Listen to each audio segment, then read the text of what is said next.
I guess we need to end that section to give Ava a nice, cut. So when it comes to headshots, I've seen really good ones taken on iPhones. I've seen professional hundreds of dollar ones. As long as you have good lighting and it showcases who you are, you can smile. You don't have to smile. I've seen all of the things.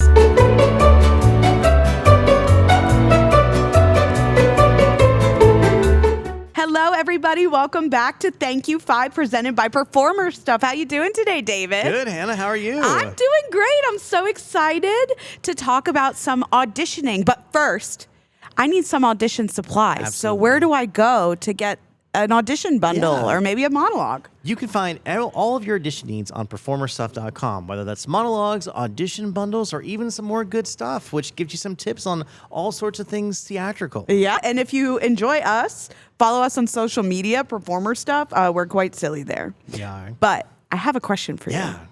What type of audition most excites you?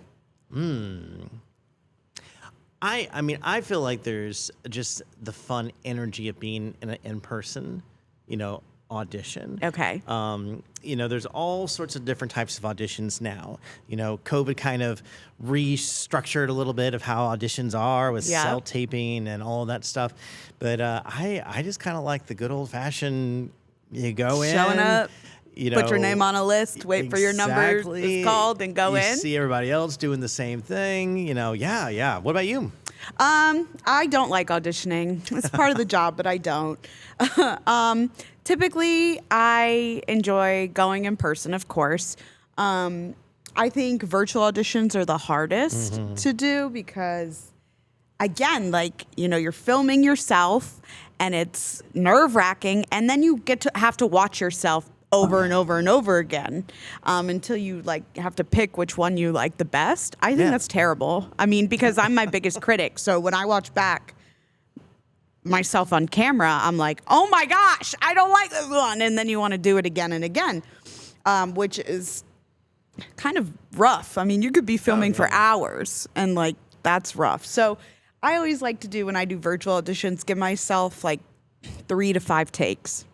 And I just let the camera run, and I do it, and because I'll obsess over it, and I'll spend hours and hours trying to film something. But nowadays, because of COVID, most people have a setup in their house. They do. Or in their apartment, ready to go with a backdrop or a white wall, tripods for their camera, and they're ready to go. But what I love about Performer Stuff is when you do the audition bundles, like the 32-bar cut, you get an accompaniment track.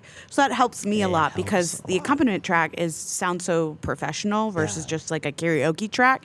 So for me, that's been so helpful to go get, a cut of a song that has a professional accompaniment because I don't have somebody who can play the piano for me at my house.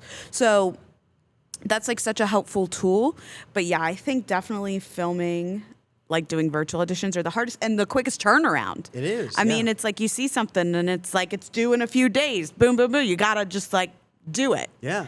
But it's good. I mean, it's good practice to see yourself in front of a camera and do all that side. But I think I would prefer going in person. It's less, I don't have to critique myself, or you do, but I let other people manage that for me when I'm going up there. And people always told me that auditioning, in person, is a great way of practicing.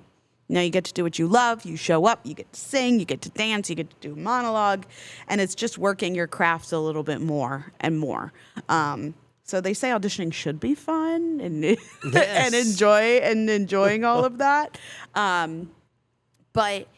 So you like just going in person. Have you ever been to an open call? Oh yeah. I feel like the probably the most recent kind of open call, if you will, was with a community theater that was casting for its entire season. Okay. And so it was, I call it semi-open. Okay. It was open in the sense that they were looking to cast their entire season at one time. But you could pick and choose which thing that you audition for. Yeah. But at the same time, the more that you progress, the more they wanted you to do cold readings. the things that you didn't pick. Yeah, and of so, course. So I would say I have been part of that. Have you ever been part of a virtual audition that was live versus sitting in like a self-tape? No. The only time that I ever did work live, like on Zoom, was during college. Cool. For classes. I've never done a live audition where they let you in. Yeah. I'm sure that exists. If I was behind the table, I would not want to do that. I would like videos submitted, and then because that's a lot of pressure sitting like that in front of the camera all day. But no, I've not. But I have done monologues live, like for classes and stuff, and that is so hard. There's a delay, like. You obviously see people moving and watching like on a camera. I don't know. It's jarring. It is. I always hated getting up and doing my work in front of a Zoom camera. Yeah. Because so much could go wrong, I feel like. And it's hard to get corrections like that, too. Like if they have suggestions and stuff, I mean, you do the best that you can. But there's just something about being in that moment with them in the room. There's something special about being in the room. I went to a call a few years ago, and it was for an equity, regional theater, and their call was, you come in the morning and you sign the list, and I was there at like 5 a.m. I was the first one on the list. Like who said that was a thing? But then like I was, I'm non-equity, so. Yeah. You sign up on the list, but everybody who's equity gets a spot. They get an appointment time. They schedule appointments. Their agents manage that for them. So, I signed up. I was there at 5 a.m., but then I sit because you have to wait until all of the AEA people are seen, So I'm just sitting there chilling in my little red leotard and like having a good time, just waiting and waiting. And then eventually, you do get pulled into a room once they're done seeing everybody. But that's how most auditions work nowadays, especially in New York. Like you have an open call, you go, you get on a list, you may be seen, you may not be seen. That's just like the journey of it all. I love scheduled audition times. I did audition for a regional theater that did do that for anybody, not just that. What they did is they scheduled an hour of time. Yeah. So, my time block would be 1 to 2 p.m. And and then there's like a dance call at 3. So like the afternoon hours, I'll go to the dance call at 3. But so that way it's like I don't have to be there in the morning signing on a list. I can show up at, 12:15 and just warm up and be ready to go. But those stuff like, that's so normal in this life, all of that stuff is just part of it. It's just, auditioning is hard and difficult. And nowadays you have to be ready for anything because you may have to go to an audition in the morning and sign your name on a list and wait. And you may not even be seen, but you have a virtual audition due 2 days from now. And you got to go home that night, regardless of not being seen, and film something. And I think the thing about the virtual auditions is that they can kind of request whatever they want. Mm-hmm. Like you could do sides from, and they're like, you got 2 days, go ahead. One of the greatest stories that I have is I had a friend who was in Newsies on Broadway and then on the national tour. And while he was on tour, he said that, the hotel rooms would become your ear because they would be like, we need it now for, a different show. So you would then scramble in your hotel room. And then at that point, like, I would be like, oh my gosh, everybody around me is listening to me belt my face off. Like, what do I do? I've done the hotel videotape before. It's pretty funny because I'm just so scared that somebody's going to knock on the door and be like, shut up. But, you're like, I'm going to craft services. It's such an adventure. Really... Now, David, I have less experience in the film world, and you've done plenty of commercials and stuff. What is a film audition like compared to a theater audition? Yeah, pretty much self-tape. Okay. It really is. I maybe one that I did in person, but I think almost all of them have been here's your side, here's your scenario. Okay. Here's your description of the role that we're considering you for. Do something, either if they didn't provide the side, do something that matches that criteria and send it in. and sometimes theater wants this, but they very much want to see kind of a rotation of angles of you. Okay. Of your look. So you have to, before you even do the side, you have to do front, side, back. So they can see a 360 of you and what you look like. And I find that often too with theme park auditions. Yes. You audition for theme park, like they want to see your whole body. So you got to like stand with your arms straight out like this and do a full slow rotation. So it's interesting that that's kind of like film as well. You have to disclose, depending on if they ask it or not, if you have any tattoos. Because if say it's for like a summer ice cream commercial and you're in a tank top, they want to know if you're wearing a tank top. Do you have any? Oh, it's so interesting. Visible tattoos, but that's kind of a rarity. It just kind of depends on what they're asking for. And then you do your side. You send in the self tape. I had 2 that asked me to come back and read in person with other actors. To see I was going to ask that next. Yeah. Do you find a lot with your sides that there are a lot of people that there's a lot of sides that they make you read with somebody else? Like, do you have a friend come in and like help read for those sides, or no? They like do monologues. Mostly formats. Monologues. There are some, especially if they're using the same dialogue that they're going to use in the commercial. That they'll want you to find someone to read off camera. Oh, okay. Yep. The sides, and we could even talk all about off camera friends and family that might help you read. Yeah, help memorize lines too. Yes. They're the real ones in this. Biggest advice that I found to be most helpful is that tell your readers off camera, do not act. Like, tell them you don't want them to be your scene partner. You don't want partner. them to be your scene partner. Because just they're not a good reader. at it. Anybody who's done a self tape with David, you're not talented. That's what he just said. That's a little interpretive, but no, that's not exactly what I'm saying. He wants you not to act. No, I've had some casting directors tell me that they don't want to be distracted by the off-camera reader. I got it. So they want that to be neutral. So that the focus is on you. But a lot of times, most of our friends and family are theatrical people. So when they get a script in the hand, whether they're on camera or not, they like to, take their take on it. Act. And are you ever afraid that the casting director may want them over you? No, but that's usually because of the threats that I give them before they start reading with me. Okay. So, yes.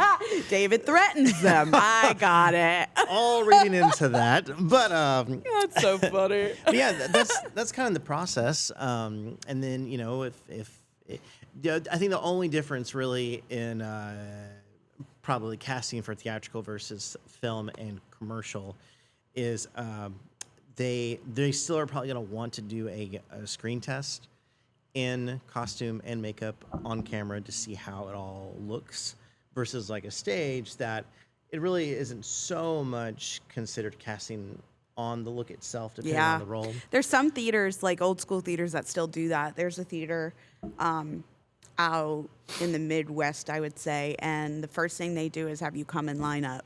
And they're like, you, you. And I was told, I've never been, but I've had a lot of friends who go, and I was told most years when you line up, you get cut. They take one look at you and they're like, so you got to keep going back. Yeah. And it's for a big summer stock theater out in the Midwest, which is, and it's an honor to work there if you get cast. But again, it's like one of those things that like some theaters still go by that, Oh, yeah. Take one look at you and see if you fit or not. But I mean, bottom line, I think with all of these types of auditions, it's just being confident and being prepared in the material that you have. Cold reads are hard to prepare for, but if you, if the practice beforehand is what's important. Cold reads are difficult, but practice cold reading, So I think that's like the most important thing. Just be yourself, be confident in your work, and hopefully it'll work out. And have fun. Have fun, I guess, if you're not freaking out. Don't freak out. Okay, David, are you ready for some stories? Let's have some story time. I love this. All right. This one's called, How Do You Find Auditions? Cool. I'm a choreographer looking to expand my resume. I'm also looking to perform more as well. I'm willing to travel to neighboring areas, period. I read that like I was going to continue onward. Regional theater is preferred, as that is what I mostly do now. How do I find auditions, opportunities, gigs, etc.? I'm in some Facebook audition posting groups, but I see more show and theater promotions than actual audition opportunities or choreographer listings. Is there something like LinkedIn, but specifically for theater? Yes. Yeah, there's a couple of different ones out there. Yeah. Yeah. Yeah. So Backstage is the first one that comes to my mind. Yep. Broadway World Yep. has auditions. There's definitely sites that they post auditions for, but also I think like it's your job as an actor to do the research and to finding, if there's a theater nearby that like you want to work for, follow them. Or typically if you go to their page, you can click like, there's a link for like auditions and it'll say, we're currently not holding auditions, but if you are interested in the future, click, put your email in. And that's how I find a lot of my auditions. Oh my God, I can't talk right now. Yeah, I find a lot of my auditions by clicking on those links or clicking the links or putting my email in. Well, I think the following the Facebook groups are great too. Yeah, I do that too. That's especially for community and regional. They're going to use those free types of, communication tools to get the word out. I'm in the Orlando Audition Facebook page. Absolutely. And for choreographers, it's also find a choreographer that you like. Yeah. In your area that works at a theater. You never know. You could be assistant choreographer, and then that could propel you into something else, something bigger. So, there's a few different ways. But yes, there's like pages Backstage and Broadway World and stuff where theaters post auditions that you can pay attention to. But yeah, it sounds like they're doing all the right things. Yeah. Yeah. Absolutely. Just go out there and see what you can find. You want to read one? Yeah, let's see what's the next one. All right. First open casting call. Oh. I've never done any professional theater work and didn't get the opportunity in high school to do any theater either. Okay. But I genuinely love musical theater and want to participate in it however I can. Okay. I saw an open casting call set downtown, and I'm planning on going, but I have no idea what the process is like. There's a time period for signing in, 9 a.m. to 1 p.m., but I don't see anything about having to register online first or anything. Also, what does a resume for theater look like, especially for someone who has practically no experience? I don't expect to even get called back, but I want... you shouldn't cut yourself off just yet. But I don't expect to get even called back, but I wanted to try to see where it goes. I'm just looking for advice on how to give this audition my best shot and what to expect. You should go to the audition. Yeah. The resume thing is not really a big deal. Performer stuff has a resume builder. Yes. Especially for beginners who, need help just kind of building something. It.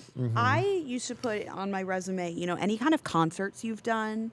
If I was behind the table, I would love to see that. Can you work as a group? Can you, be any kind of choir or anything like that? Yeah, if you don't have much like theater experience, that's a great tool to use. But performerstuff.com has a resume builder. So if you make an account, you can build your resume on that. So that's what I recommend for the resume portion. You can always go online and look at examples and kind of build what you want.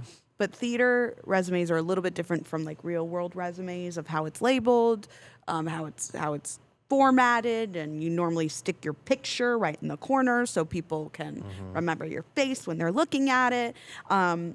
But there's definitely a way to zhuzh up a resume. If you don't have a lot of experience, you put your education, some special skills that you may have. I put jump roping because I did Legally Blonde where I whipped into shape. So now I feel like I'm qualified as a jump roper. It's things like that.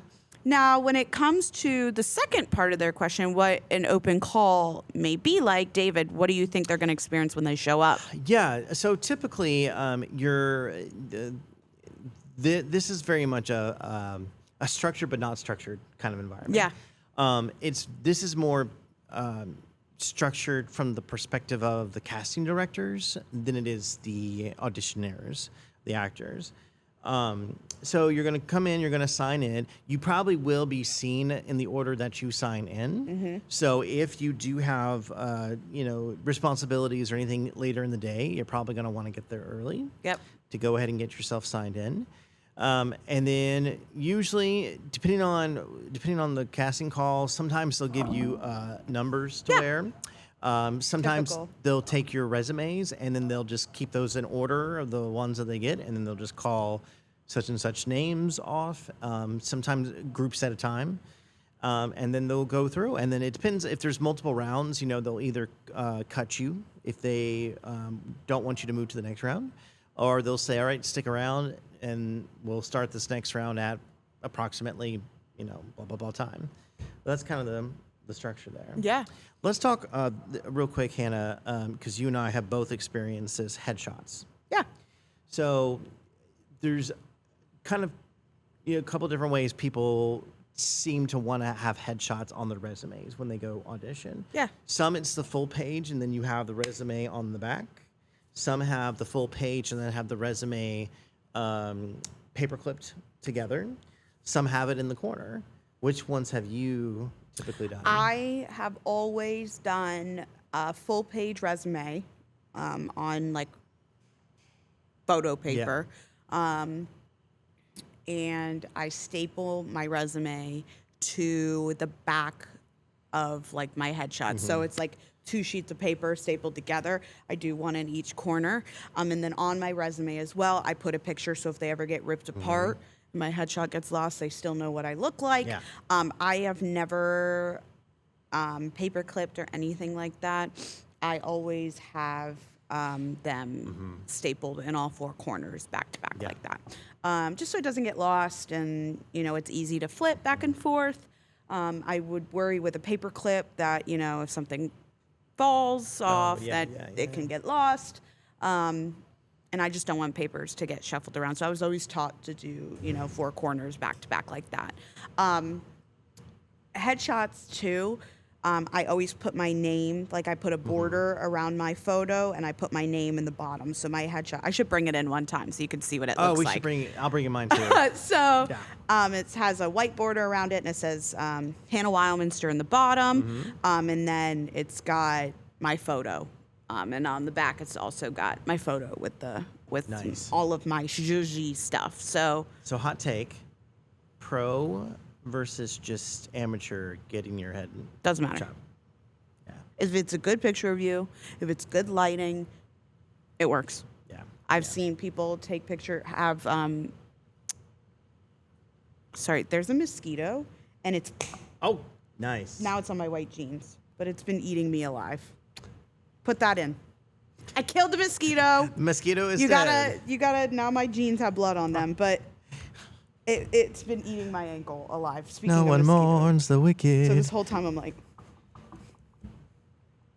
zoom in, Ava. I guess we need to end that one, that section to give Ava a nice, cut. So when it comes to headshots, I've seen really good ones taken on iPhones. I've seen professional hundreds of dollar ones. As long as you have good lighting and it showcases who you are, you can smile. You don't have to smile. I've seen all of the things. But yeah, show up. Show up. How about a last story? Yeah, I would love that. Should I opt for a virtual or in-person audition? Okay. I'm auditioning for an amazing conservatory program in New York City. Fun. I live by the station, and the program is right by Penn Station, New York, so it's a straight 1-hour commute each way. I'm wondering if it's worth going down there in person or if it's better to do it online. If it's virtual, I can do my own pre-audition rituals and be in a comfortable space. Plus, the commute won't drain me. But if it's in person, that might make a better impression. I'm sure they get hundreds of virtual auditions, so in person might help me stand out a bit. Any thoughts? I feel like if I have the option between the two, I would always choose in person. Absolutely. I agree. I think there's something to be said to be making those personal in-person connections. Yeah. With the casting director, the crew. They're going to remember you more. How many virtual auditions are they going to watch? If you have the opportunity to go in person, without a doubt, I highly recommend going in person. Yeah, I think there's more benefit to going Yeah. than it is, and now, obviously if they're restricting into just virtual, that's one thing. But if you do have the option, I would choose to go in person. I agree with that. David, it's time for the game show. It's the game time. So excited today.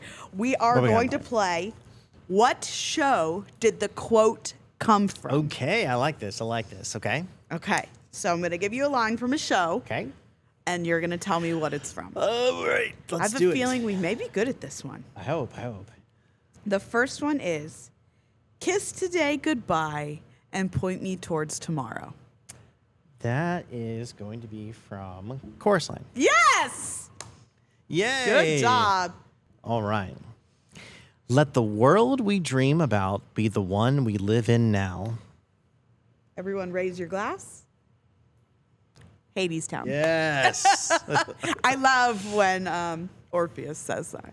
I wonder if our producer made these harder as we continue going on. Oh, she's smiling, so that means yes. Well, right on the smile cue. Oh. You're never fully dressed without a smile.